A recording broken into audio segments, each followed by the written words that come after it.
instinctively return to that point. Once this all becomes second nature to you, in other words, you can do it without thinking about it, then, and only then, was I able to make my first few steps out on the tightrope. Then you move up to some simple little feats. Like one thing you would learn very early on would be a salute.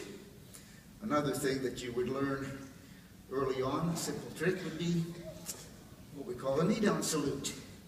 But you see, I learned very early on that I couldn't take care of my family, pay my bills by simply walking back and forth on a tightrope and doing some simple salutes.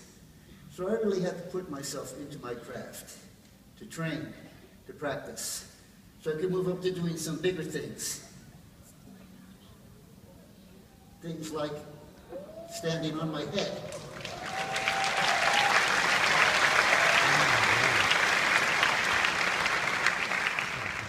Ouch. I'll tell you what, that's the second time I've done that today, and something you shouldn't do this early in the morning. But one thing I've learned through the years, because I've been walking this wire for so long, is that as time goes by, as you get a little bit older, you have to start to pace yourself. So, with your permission, I'm going to take a break right now. I'm going to take my little stool here,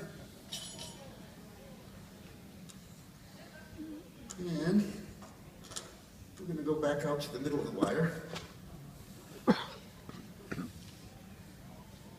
What I want to call your attention to is that lesson that my grandfather taught me so long ago. That lesson about focusing on a point. You see, as a tightrope walker, I've had lots and lots and lots of close calls. Now, I've never actually had a fall where I've fallen from the wire to the ground. But I can tell you I've fallen many, many times to the wire itself. And there's something I've learned from every time I've fallen, something that's always true. It always hurts.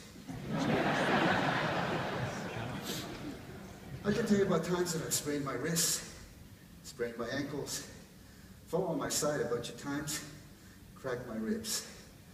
All those instances really, really hurt. But you know what? I'm hanging onto that wire. Whatever the pain might be, I do have a choice, don't I? I can kind of just let go. But I'm sure you'll realize that that'd be probably the most foolish thing that I can do. And you see, my grandfather that put me up here in the first place was a man of great integrity.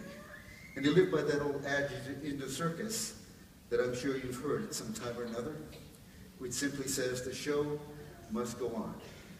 Now, those words are something that I can't just very easily spit out of my mouth.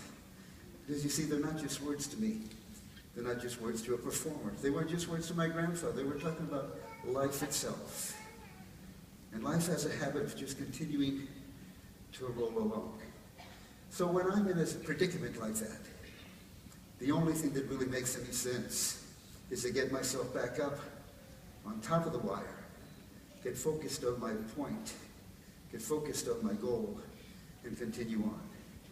Now that's a lesson in life itself, because if you'll focus in on a goal in life, if you persevere, if you won't give up, if you just keep plugging, you can accomplish absolutely the impossible things in life, just as the Wallendas have done over and over.